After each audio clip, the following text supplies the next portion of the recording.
si bien hay un montón de cosas que cambian, hay algunas otras que no. ¿Como por ejemplo? Por ejemplo, hoy es lunes, ¿y qué hacemos lunes cada 15 días? Bueno, hablamos con nuestro columnista amigo sobre historia, distintas historias que atraviesan a la Argentina y la provincia de Buenos Aires. Estamos hablando, por supuesto, de Rodi Rodríguez. Rodi, ¿cómo estás? Lucía, Juan y Lea de este lado.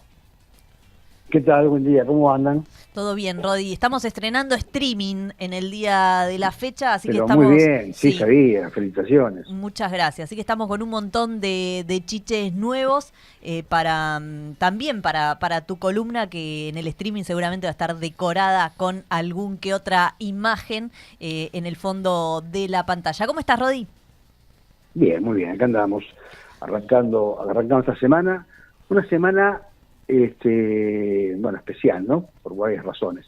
De que tiene que ver con la actualidad, pero también vamos a recordar algunos hechos importantes que ocurrieron en días como estos. Vamos a recordar, hoy es lunes, hoy es 21, sí, pero vamos a recordar algo que ocurrió un día 22 de abril. Mañana se van a cumplir 40 años del comienzo del juicio de las juntas militares. Tremendo hecho de la historia argentina. Totalmente. Y un hecho que además, además de tener un reconocimiento mundial, se popularizó mucho a partir de la película 1985, ¿no? La película de Santiago Mitre, protagonizada por Darín, una película que ganó premios por todos lados, que compitió por el Oscar, que eso le permitió al juicio tener un conocimiento masivo, sobre todo para las nuevas generaciones. Después estarán los que dicen, bueno, que hay no hay un rigor histórico, que hay algunas cosas que se omitieron. Bueno, es una película. Y lo bueno de las películas, más allá de que no tenga ese rigor histórico, es que te acerca a un hecho, aunque parezca mentira, desconocido por muchos, ¿no? Porque pasaron 40 años.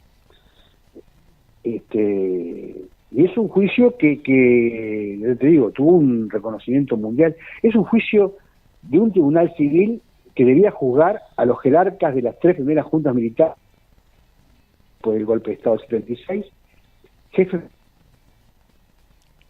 A ver, Rodi, esperámonos que te perdimos un cachito, a ver si te podemos recuperar. De libertad. Ahí está. Hola. Ahora sí, recién Lo te último, perdimos. no. Si nos repetís lo último. No, decía que es un juicio que además de la repercusión que tuvo con la película 1985, que le permite a las nuevas generaciones conocerlos y conocer esos detalles, más allá de que a lo mejor no tiene ese rigor histórico que muchos le exigían, acerca un tema central de la historia argentina.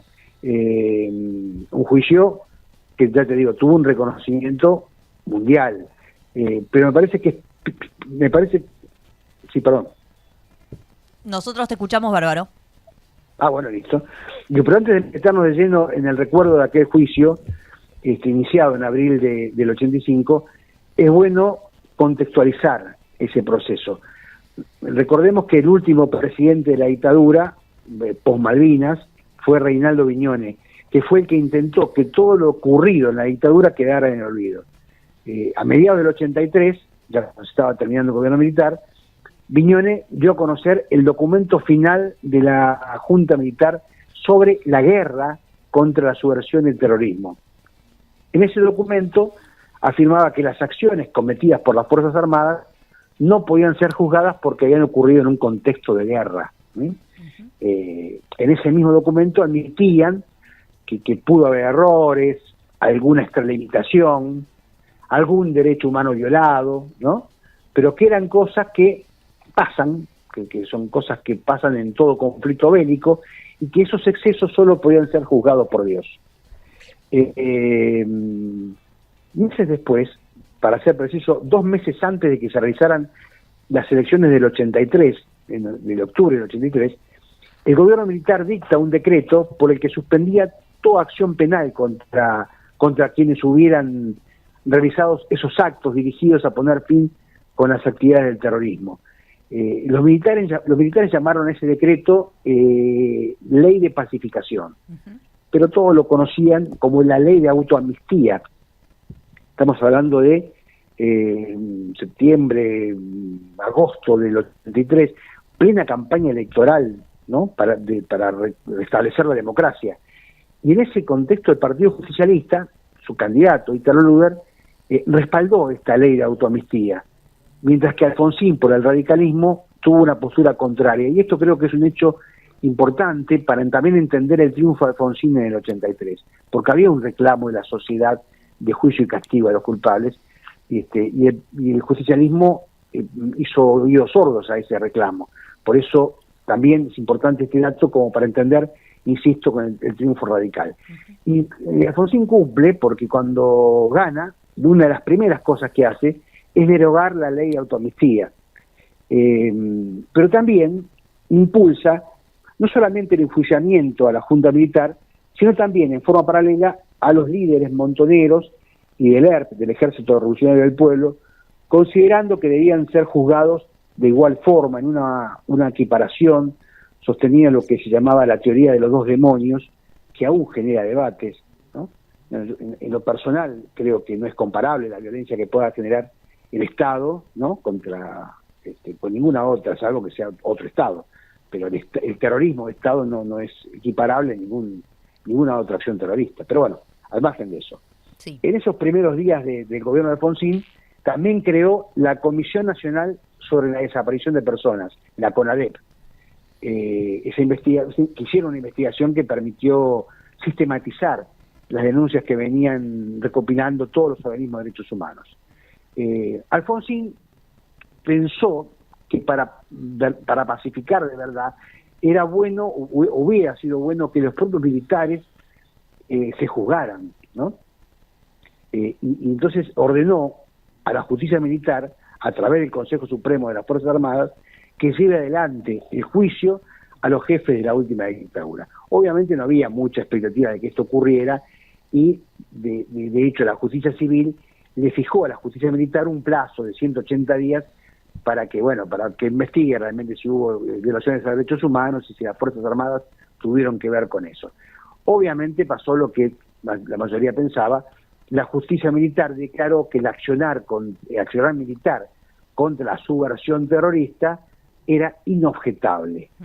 Bueno, ante esa negligencia, la Cámara Federal tomó la causa y finalmente Jorge Rafael Videla, Orlando Ramón Agosti, Emilio Macera, Roberto Viola, Omar Grafiña, Armando Lambruschini, Galtieri, Isla Miroso y Jorge Anaya tuvieron que sentarse literalmente en el banquillo de los acusados frente a un tribunal civil, en un juicio oral. O sea, esto no tenía otros antecedentes en la historia de este siglo en el mundo, salvo el proceso de Nuremberg en el 45, 46, cuando fueron juzgados los crímenes del nazismo.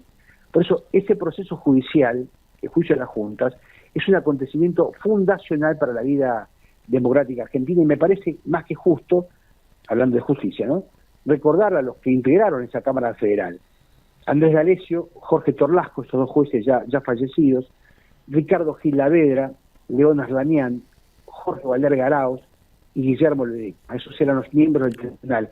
El fiscal de ese juicio fue Julio César Estracera y el adjunto fue Luis Gabriel Moreno Campo. Pero vamos a recordar, si me permitís un ratito más, ¿cómo no?, recordar el dificilísimo contexto en el que se realizó ese juicio, la tensión que provocó. De hecho, el domingo previo al comienzo del juicio, Alfonsín denunció presiones y un posible intento de golpe de Estado. Y unas semanas después, el juicio comenzó, como les decía, el 22 de abril, el 29 de abril, la planta transmisora de Radio Belgrano, que en ese momento era una radio del Estado, sufrió un atentado con 5 bombas, que por suerte no provocaron víctimas, pero le hicieron bolsa, le generaron un daño enorme a las instalaciones de la emisora. Todo ese clima de amenazas, atentados, el fantasma del golpe militar, se daba en un contexto de una crisis económica muy grave. Cosa rara, ¿no?, en Argentina, cuando no. Pero bueno, era un momento de crisis económica tremendo. Ese año 1985, Alfonsín se ve obligado a abandonar la idea de que la deuda externa era ilegítima. El gobierno de Alfonsín arranca, en ese momento el ministro de Economía, el primer ministro de Economía era Grispum, Bernardo Grispum, sostenía que la deuda externa era un problema político, no financiero, que era un problema generado durante la última dictadura militar a partir de la estatización de la deuda privada, y entonces creían, casi en ingenuidad para la época, para cualquier época en realidad, decían que el FMI tenía que hacerse cargo de la responsabilidad de haberle prestado a un gobierno ilegítimo, ¿no? Hacerte cargo, vos le prestaste plata a un gobierno ilegítimo como la dictadura, bueno, entonces la deuda es ilegítima. Obviamente eso no prosperó, era obvio. Entonces Grispo terminó renunciando y asume Juan Vital Zurrubil, un ministro más amable, más amistoso para lo que se llamaban los mercados, pero bueno, los mercados son los mercados, plagados de timbero de la City porteña, y eso no solucionó el problema económico. La inflación siguió subiendo, era alta, subía a un ritmo del 1% diario de inflación en ese momento. La economía estaba desenfrenada, y 4 días después del juicio, vuelvo a poner el calendario, el 22 arrancó el juicio, el 26 de abril, Alfonsín lanzó un plan de ajuste, pero a diferencia de los planes de ajuste de la actualidad, que nunca se anuncian, ¿no? que se implementan casi escondidas y de golpe aparecen, ¿no? Aparecen por sorpresa, Alfonsín convocó al pueblo a la Plaza de Mayo para anunciar eso. Una Plaza de Mayo desbordada, no sé, 150.000 personas. Alfonsín da un discurso, que también es emitido por cadena nacional, y advierte allí la necesidad inevitable de implementar un duro ajuste que iba a demandar el esfuerzo de todos, y que eso se llamaba, para que todos lo sepan, economía de guerra. Esto quedó fijado en la historia argentina, ¿no? El discurso de Alfonsín anunciando la economía de guerra. Y a partir de allí el gobierno radical congela precios y salarios, se aumentan las tarifas y las retenciones, se aumentaron impuestos a los contribuyentes de mayores ingresos, se redujeron tasas de interés, pero la medida central fue el cambio del signo monetario. Se le quitaron 3 pesos al peso argentino para crear el austral. Tal vez algún oyente memorioso recuerda que en la Argentina tuvimos una moneda que se llamaba austral. Ustedes no, porque eran muy jóvenes, ¿no? No, llegamos a ver, sí. Alguno vi. Al kiosco fuimos a comprar alguna vez ¿Sí? una golosina Sí, con sí. 1000 australes. Lo que yo Claro, llegamos a Sí. comprar golosina con 10.000 australes, por ejemplo, ¿no? Sí. Bueno, en ese momento, cuando se lanza el austral comenzó a circular en junio. El austral cotizaba 80 centavos por dólar.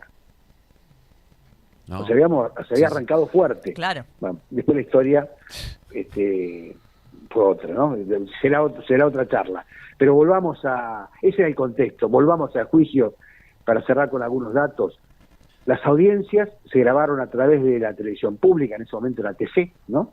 Argentina Televisora Color, y solo se difundían clips, ¿no? De 3 minutos, pero sin audio, sin sonido. Y en el recinto, para presenciar el juicio, solo podía ingresar 80 personas por audiencia. Y se habían acreditado 600 periodistas de todo el mundo, la mayoría que se quedaban en la puerta. Claro. El juicio se extendió entre el 22 de abril y el 14 de agosto del 85. Se realizaron 78 audiencias y hubo, no sé, un centenar de amenazas de bomba. Amenazas al Palacio de Tribunales, a los jueces del tribunal, a los fiscales, a los periodistas que difundían el juicio. Es más, hubo más que amenazas, hubo incluso colocación de bombas, y en algunos casos por suerte no llegaron a explotar, como el caso de la bomba que le pusieron a la casa del juez D'Alessio. Bueno, a lo largo de esos 4 meses dieron testimonio 833 personas, y la causa sumó casi 4.000 fojas, como se dice en la justicia, ¿no? Finalmente la Cámara Federal dictó sentencia el 9 de diciembre, o sea, todo el proceso, repito, terminó el 14 de agosto del 85, y desde mediados de agosto hasta diciembre, los jueces se tomaron el tiempo como para analizar la sentencia que se dio a conocer el 9 de diciembre del 85, un día antes del Día de los Derechos Humanos, y así fueron condenados a reclusión perpetua Jorge Videla, Emilio Macera, Orlando Agosti tuvo 4 años de prisión, Roberto Viola 17 años de prisión, Lambrosini 8, y fueron absueltos Grafini, Alamidoso y Jorge Anaya. La sentencia fue leída por el juez Arranián, que le tocó ser presidente en esa ocasión, la presidencia del tribunal era rotativa, y la lectura de la sentencia sí fue transmitida por cadena nacional, y el fallo fue confirmado en el 86 por la Corte Suprema de Justicia de la Nación. Este juicio tiene, bueno, decíamos al principio, la trascendencia a nivel internacional. Por supuesto, hay voces de quienes decían, no, las penas no fueron lo dura que tenían que haber sido, bueno, por eso contextualicé el momento en que se hizo ese juicio, y por suerte fue el puntapié inicial de una continuidad de juicios contra los delitos de lesa humanidad que han sido faro a nivel judicial en el mundo. Más allá de que ahora muchos pretenden frenar eso, negar esto que ha ocurrido, pero los juicios siguieron y muchas de las sentencias que a lo mejor quedaron cortas en ese juicio se corrigieron y se ampliaron años después con otros juicios. Pero bueno, me parece que es recordar este hecho, es un hecho sobresaliente en la historia argentina, el inicio del juicio.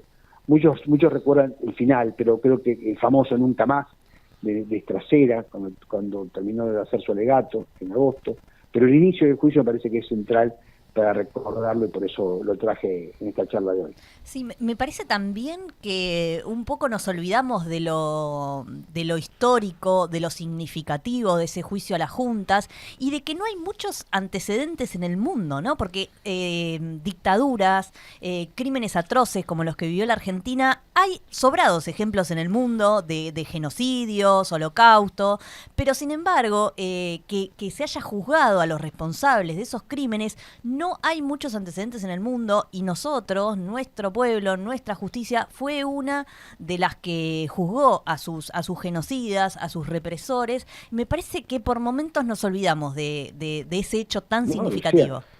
Totalmente, por eso el antecedente inmediato era el juicio de Nuremberg en el 45. Y nosotros, digo, nuestra región estaba rodeada de dictaduras, ¿no? Tal cual. Chile, Paraguay, Uruguay, Brasil, y todas en esa misma época, en los 80. Todas las demás dictaduras tuvieron una salida acordada con los gobiernos civiles. Recordemos que Chile, por ejemplo, se democratizó nombrando a Pinochet senador vitalicio. Increíble. ¿No? Y en el caso de la Argentina fue decir, dar un corte, decir, no, hasta acá comienza la democracia y juzgamos a los dictadores. Fue un hecho inédito y creo que no se toma dimensión, o se tomó a partir, en muchos casos, de la película Bienvenida Sea, tal vez con fallas históricas. Yo lo escuchaba a Gil Lavera diciendo, bueno, se minimizó la función de Alfonsín. Bueno, se puede dar detalles, sí, pero es una película, siempre nunca hay que olvidar esto, ¿no? Totalmente. Pero sí se toma noción o se toma conciencia de la importancia del juicio, tal vez a partir de esta película. Pero realmente fue un faro a nivel internacional el juicio de las juntas. Estoy muy de acuerdo con lo que decimos, porque no tomamos real noción, conciencia de la importancia de este proceso. Lo que pasa es que siempre estamos acostumbrados a escuchar de que la justicia argentina está rodeado de suciedad o de fallas, entonces estamos constantemente, nos llega esa cuestión de que muchas son ciertas, pero y terminan opacando estos antecedentes, esta experiencia de lo que fue el juicio de la Junta, que ejemplo, como bien decías vos, en todo el mundo. Que las dos cosas son ciertas, Juan. Claro. Digo, la justicia es la institución más desacreditada en la opinión pública. Hay encuestas donde dice, bueno, ¿cuál es la institución más que menos crédito, que menos confianza genera? Y la justicia está por encima de los sindicatos, del poder legislativo, del poder... O sea, el descrédito es grande y con razón. Digo, hemos visto la payasada de lo que ocurrió en la Corte Suprema de Justicia con jueces impuestos por decreto, tipos que se ponen a hacer fallos cuando paralelamente en el Congreso decían que no era legal su presencia allí. Bueno, todas esas cosas hacen, y los últimos procesos judiciales que hemos vivido en los últimos 15, 20 años hacen que la justicia tenga un descrédito muy grande. Pero eso no quita el valor de ese hito en la historia argentina, ¿no? Totalmente. Y la creación de la CONADEP, una comisión que investigue la desaparición de personas con Ernesto Sábato como presidente, ¿no? Como ahí el compromiso también de una figura intachable. Pero ¿sabes lo que era para una persona que había sido secuestrada o que había sido torturada, que tenía que ir a declarar o que iba a denunciar a 2 años o 3 años de que le haya ocurrido lo que le ocurría? O sea, no era un tema menor, el temor del golpe era constante, te dije recién, hubo amenazas de bomba permanentemente, intentos de todo tipo, o sea, el clima de que el golpe volvía era permanente, porque así fue la Argentina durante todo el siglo XX. Claro, porque no es ¿no? que pasó 10, 15 años después, o sea, pasó ahí. También me parece clave que haya sucedido en el momento en que sucedió y que no se haya demorado esa decisión de encarar el juicio. Con una debilidad del gobierno, que era la debilidad Económica, claro. que la tenía, porque no pudo sostener, no pudo resolver la herencia, así se puede hablar de la herencia recibida y la dictadura, tampoco con mucho apoyo internacional. El mismo año 85, en marzo del 85, Alfonsín había ido a los Estados Unidos y tuvo la ocurrencia de criticar a Reagan en el mismo aeropuerto de Estados Unidos, en Washington, criticarle su política exterior, en el discurso que habitualmente es un discurso de cortesía, bienvenido presidente, gracias por todo ese tipo de cosas. Alfonsín se plantó frente a Reagan a criticar su política exterior en ese momento por el tema de Nicaragua. Bueno, eso obviamente hizo que la relación de Estados Unidos con Argentina no fuera de la mejor. Y Estados Unidos maneja la plata, ¿no? Totalmente. Entonces, la debilidad del país también en ese sentido, ¿no? Y en ese contexto avanzar contra los dictadores. Me parece que hay que trabajar mucho en esta recuperación de la memoria, ¿no? No es fácil en estos momentos, que se hace todo lo contrario, donde a veces se habla mal, se dice que hay muchos sectores negacionistas. Ni siquiera es eso, es peor que eso, porque reafirman algo que reafirman que hubo una guerra, que fue justa, sí. Reafirman lo que la dictadura dijo en el 83 antes de irse, que era inobjetable la lucha contra la subversión. Tal cual.